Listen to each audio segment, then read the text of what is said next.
आप सभी को प्रभु यीशु के जीवित और सामर्थ्य नाम में जय मसीह। परमेश्वर के वचन लूका 2:52, पहला सामुएल 2:26 में प्रभु यीशु और सामुएल के लिए लगभग एक ही वाक्य का प्रयोग किया गया है। वहाँ पर क्या लिखा है? प्रभु यीशु भी और सामुएल भी परमेश्वर के दृष्टि में और मनुष्य की दृष्टि में, परमेश्वर के अनुग्रह में और मनुष्य के अनुग्रह में, ये लोग क्या हुआ? ये लोग बढ़ते गया, ये लोग बनते गया बोलकर प्रभु यीशु मसीह और सामुएल के लिए कहा गया है। परमेश्वर के दृष्टि में भी और मनुष्य की दृष्टि में भी ठीक ठहरते हुए, सही ठहरते हुए ये लोग बढ़ते बढ़ते बढ़ते गया। देखिए, कई जगह पर हम लोग जाते हैं, वो लोग ऐसा बोलता है, आप लोग जो विश्वासी बोलते हैं, जैसा आप लोग बोलते हैं बहुत अच्छा, आप लोग का विश्वास अच्छा है बोल के वो लोग बोलता है। मैंने कभी उन लोगों से ये नहीं पूछा आप लोगों ने हम में क्या दिखाई दिया कि हम लोग आपके नज़र में सच्चे विश्वासी ठहरे। मैंने आज तक नहीं पूछा, लेकिन हम लोगों ने आपके जीवन में, आप लोगों के जीवन में वैसा नहीं देखा बोल के कितना बरका है। लेकिन आज तक मैंने उन लोगों को ये नहीं पूछा है कि आप लोगों ने हम लोगों पर क्या देखा। लेकिन मैं अपने आप से पूछता हूँ, मैंने उन लोगों से कभी ये नहीं पूछा, लेकिन मैं कई बार खुद को मैं पूछता हूँ, मनुष्य के नज़र में तो मैं विश्वासी हूँ, मनुष्य के नज़र में मैं क्या हूँ? मैं विश्वासी साबित हो गया। मनुष्य की नज़र में मैं क्रिश्चियन साबित हो गया, मनुष्य के नज़र में मैं मसीही साबित हो गया। लेकिन परमेश्वर के नज़र में मैं क्या हूँ? क्या परमेश्वर भी मुझे सर्टिफाइड करता है? मनुष्य ने मुझे सर्टिफाइड कर दिया, आप सच्चे विश्वासी हैं। मनुष्य की दृष्टि में मैं सही साबित हो गया, सही मसीही साबित हो गया। लेकिन परमेश्वर जब मुझे देखता है तो परमेश्वर भी मुझे सर्टिफाइड करता है? क्या परमेश्वर भी मुझे ओके बोल के मार्किंग करता है, छाप लगाता है?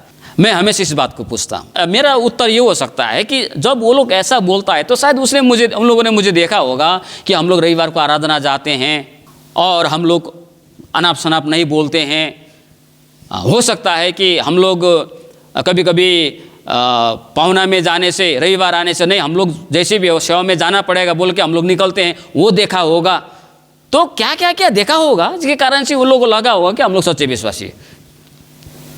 लेकिन क्या परमेश्वर की नज़र में मेरा परिवार, जब वो लोग बोलता है हम दोनों को, तो परमेश्वर क्या उसी प्रकार से हमको सर्टिफाइड करता है? हाँ, तुम हो, जैसे वो लोग बोलता है वैसे तुम हो, ऐसा प्रभु बोलता है।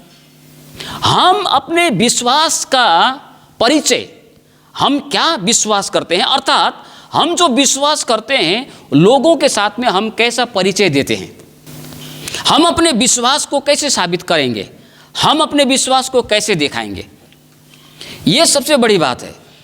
लोगों के सामने तो शायद हम ऐसे तैसे हम दिखा सकते हैं, हम लोग चर्च जाते हैं, बाइबल पढ़ते हैं, प्रार्थना करते हैं, भजन गाते हैं, भेंटी को देते हैं, पहिलोटा को देते हैं, सब कुछ करते होंगे और लोग ये देख के हमको बोलते होंगे हाँ ये विश्वासी है। लेकिन क्या परमेश्वर हमको देख के भी वैसा ही बोलता है? मेरा सवाल। आज हम लोगों ने इब्रानियों के पत्री 11 अध्याय 23 से नीचे हम लोगों ने पढ़ा, मूसा ने संसार को विश्वास का चिन्ह दिखाया। मूसा के अंदर में जो विश्वास था, वो विश्वास का चिन्ह क्या है? हमें लोगों को क्या चिन्ह दिखाना चाहिए? तब परमेश्वर हमको सर्टिफाइड करेगा, परमेश्वर हमको बोलेगा ओके तू सच्चा विश्वासी है। हमारा चिन्ह ये नहीं है, ये तो बाहरी चिन्ह है। बाइबल पढ़ना, संगति में जाना, प्रार्थना करना, भेंटी संग्रह करना, भेंटियों को देना, प्रचार करना, ये बाहरी है। लेकिन ये बात देख के परमेश्वर हमें सर्टिफाइड नहीं करता है।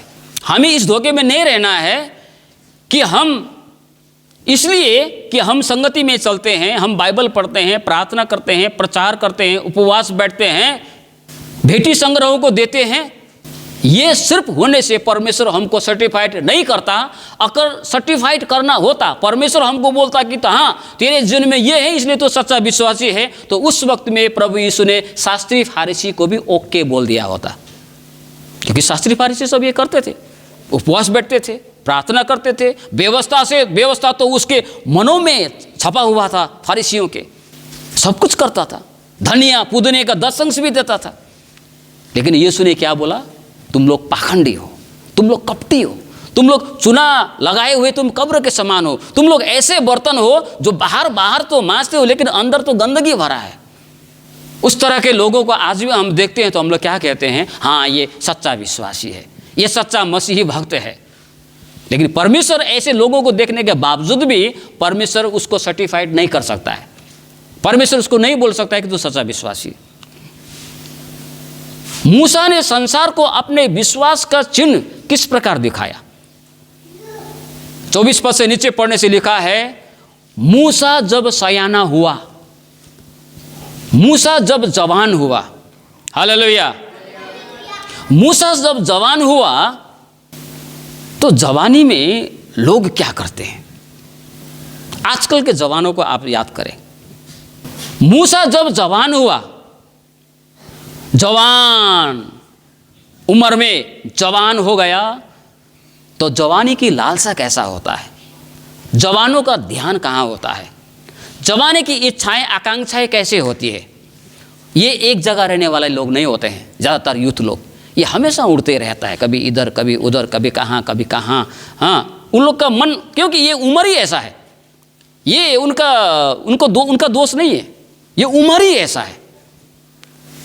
कहाँ ऐसा ही लगा रहता है। संसार की चीज़ों में, संसार के वस्तुओं में, सुख विलास में, भोग विलास में, इंजॉयमेंट में, मनोरंजन में, धन के रुपयों के पीछे, धन उपार्जन करने के पीछे यूथ लोग, जवान लोग लगते हैं, इसके पीछे लगते हैं। अगर कहता तो हाँ मूसा जब बूढ़ा हुआ बोलते तो शायद बात पचता, लेकिन मूसा के विषय में क्या कहा? मूसा जब जवान हुआ तो उसने सबसे पहले तो राजकुमार के पद को ठुकरा दिया। हालेलुया, मूसा के लिए ताली बजाएंगे। स्वर्ग में है वो, स्वर्ग में मूसा सुन रहा है। सबसे पहले क्या किया? मूसा जब जवान हुआ तो उसने राजकुमार के पद को ठुकरा दिया, राजकुमार पद को ठुकरा दिया, सुख भोग को ठुकरा दिया और मिस्र के धन को ठुकरा दिया। ऐसा सोचने से हमको कैसा लगेगा? हम लोग होते तो क्या करते? अरे राजकुमार के पद को कौन ठुकराता है? यहाँ तो ये तो ऐसा जगह है जहाँ पर हमारी सारी इच्छाएं पूरी होगी, सारी मनोकामनाएं पूरी होगी। लेकिन मूसा जब जवान हुआ तो सब कुछ त्याग दिया, सब कुछ छोड़ दिया। हाँ, महल का सुख विलास, महल का वो जितना भी भोग विलास की बातें हैं, मनोरंजन की बातें हैं, रुपये पैसा की बातें हैं, धन दौलत की बातें हैं, सब कुछ पद को छोड़ दिया, सब कुछ छोड़ दिया। हालेलुया। नीचे लिखा है 26 पद में, क्योंकि उसकी आंखें फल पाने की ओर लगी थी। कहाँ लगी थी? फल। ये फल कहाँ से आता है? ये फल कहाँ से आने वाला है? ये फल, ये प्रतिफल जो है, ये मिस्र के राजा नहीं देगा उसको, फिरौन की ओर से नहीं आएगा, राजकुमार के पद होने से नहीं आएगा, धन के से नहीं आएगा, लेकिन प्रतिफल कहाँ से? उसका प्रतिफल कहाँ उसने नजर रखा था? परमेश्वर की ओर। एक दिन एक व्यक्ति एक गुरु के पास में गया। गुरु के पास में जाके वो व्यक्ति ने बोला, हे गुरु, मैंने सुना है आपके पास में बहुत सारे बहुमूल्य पत्थर है जिसका कीमत बाजार में बहुत है। मैं बहुत ही दरिद्र हूँ, मैं बहुत ही गरीब हूँ। आपके पास अगर वो सयों है तो उसमें से मुझे कम से कम 1-2 दीजिए। 1-2 मिलने से ही मैं आपका बहुत जीवन में कृतज्ञ बना रहूँगा, मैं धन्यवाद बना रहूँगा, और मेरा जीवन में जो धन की कमियाँ हैं वो दूर हो जाएगी। आपके वो सैकड़ों पत्थर में से मुझे 1-2 पत्थर दीजिए। तो गुरु ने बोला, जाओ उधर झाड़ियों में, उधर बस्ता में रखा है, जितना चाहे ले लो। तो ये व्यक्ति दौड़ के जाता है, झाड़ी में जाता है, तो एक बस्ता में वो सारा बहुमूल्य पत्थर उधर रखा हुआ है। तो ये व्यक्ति ने वो बस्ता से वो सारे पत्थर को नहीं उठाया, लेकिन उसके पूरा मन में एक चिंता आ गया और गुरु के पास में खाली हाथ लौटता है। तो उन्होंने बोला, गुरु एक बात बताइए। तो गुरु ने बोला, पूछो। ये इतना बहुमूल्य पत्थर है जिसको आपने घर के अंदर में न रख के झाड़ियों के बीच में आपने बस्ता सहित रख दिया। इसका मतलब है आपके पास इससे भी बहुमूल्य कुछ है। वो क्या है? तो गुरु ने बताया, मेरे पास में बहुमूल्य तो है लेकिन संसार का वस्तु नहीं। मेरे पास में इससे भी बहुमूल्य यीशु रूपी धन है। हालेलुया।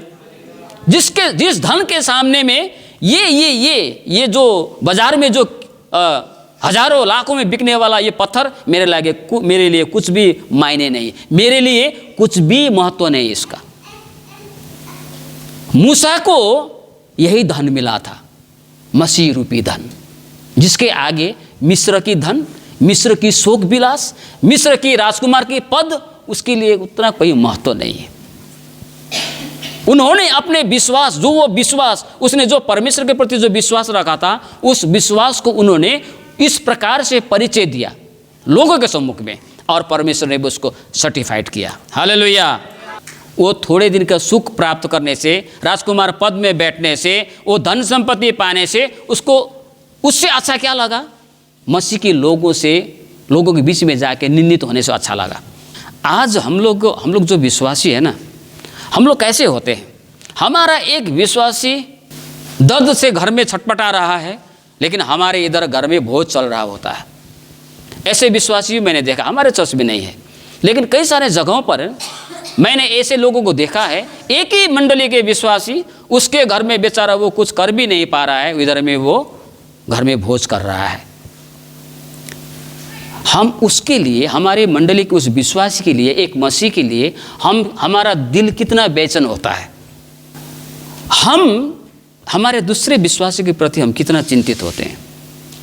उसको देख के, उसकी अवस्था को देखने के बाद में, क्या वो जब निंदा में है, जब खींचो में है, जब तकलीफ में है, तो क्या हमें उस तकलीफ का थोड़ा भी आभास होता है क्या?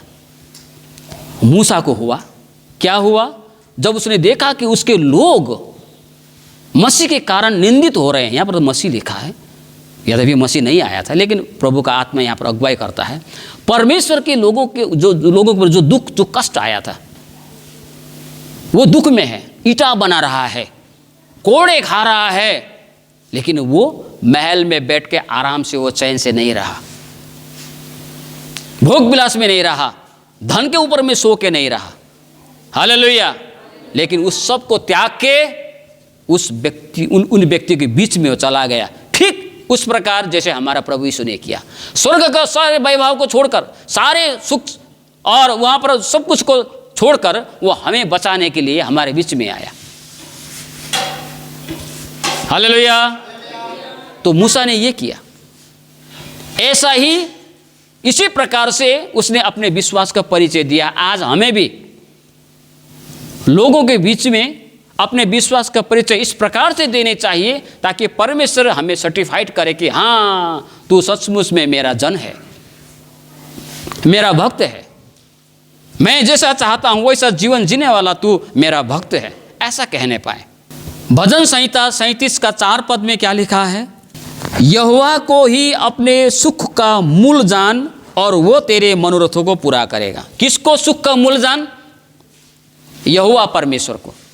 यहोवा परमेश्वर को ही अपना सुख का स्रोत जान, मूल जान।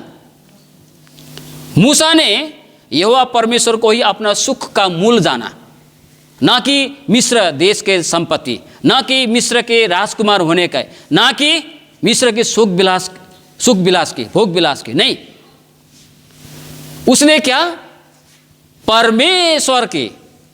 परमेश्वर को ही अपना सुख का मूल जाना। मेरा सुख तो वही है, मेरा सुख तो मिस्र का धन नहीं है, मिस्र का राजकुमार का पद नहीं है, मिस्र देश का सुख विलास नहीं है, मेरा सुख तो यहोवा परमेश्वर है। हालेलुया। आज हमारा सुख का स्रोत कौन है? आज हमारा सुख का मूल कौन है? लेकिन हम क्या करते हैं, हम लोग तो छोटी सी शारीरिक सुख को भी हम छोड़ नहीं सकते हैं। शारीरिक हम छोटी सी हमारी इच्छा को भी हम प्रभु के लिए छोड़ नहीं सकते हैं। इसीलिए प्रभु ने क्या बोला, लूका रचित सुसमाचार में क्या बोला, वहाँ पर 9:23 में प्रभु ने कहा, जो कोई अपने आप का इनकार नहीं करता वो परमेश्वर के राज्य के योग्य नहीं है, वो मेरा चेला नहीं हो सकता है। अपने आप का इनकार करना यही है जो मूसा ने आज हमको सिखाया है। अपने इच्छा को त्यागना, अपने विचारों को त्यागना, अपने सुख विलास को, अपने पद को, मूसा ने सब कुछ छोड़ दिया मसीह के लिए। क्योंकि उसका आंखें कहाँ है? उसका आंखें ऊपर लगी है, नीचे के वस्तुओं के ऊपर नहीं। हालेलुया। बाइबल में कई सारे उदाहरण हमको मिलता है जिन्होंने क्या किया, धन संपत्ति को ही अपना सुख जाना, संसार के वस्तुओं के अपना सुख जाना। लूका सुसमाचार 12 अध्याय 13 से 21 पद तक धनवान व्यक्ति के विषय हम पढ़ते हैं। लूका सुसमाचार 15 अध्याय 11 से 32 तक हम लोग उड़ाव पुत्र के विषय में पढ़ते हैं। पता है 2 तीमुथियुस 3:4 में क्या लिखा है? अंत के दिनों में ऐसे लोग होंगे जो परमेश्वर से ज़्यादा सुख विलास की इच्छा करेंगे। अंत के दिनों में उसके आगे 2 चीज़ होगा, परमेश्वर होगा, सुख विलास की बातें होगी। लेकिन ज़्यादातर लोग किसको चुनेंगे? सुख विलास को चुनेंगे, परमेश्वर को नहीं। लेकिन मूसा ने उस सुख विलास को, उस राजकुमार के पद को, उस मिस्र के भंडार को नहीं चुना, लेकिन परमेश्वर को चुना उन्होंने। आज हम लोग किसको चुनते हैं? हमारे आगे भी चुनाव आता है हमेशा। कभी कभी हम शारीरिक विश्राम करने के लिए भी हम प्रभु को हम लोग छोड़ देते हैं। आज तो सांसारिक सुख विलास के लिए, शरीर के क्षणिक सुख के लिए, रुपयों के लिए, पैसों के लिए प्रभु को छोड़ देता है। लेकिन मूसा ने प्रभु के लिए उन सारी चीज़ों को छोड़ दिया।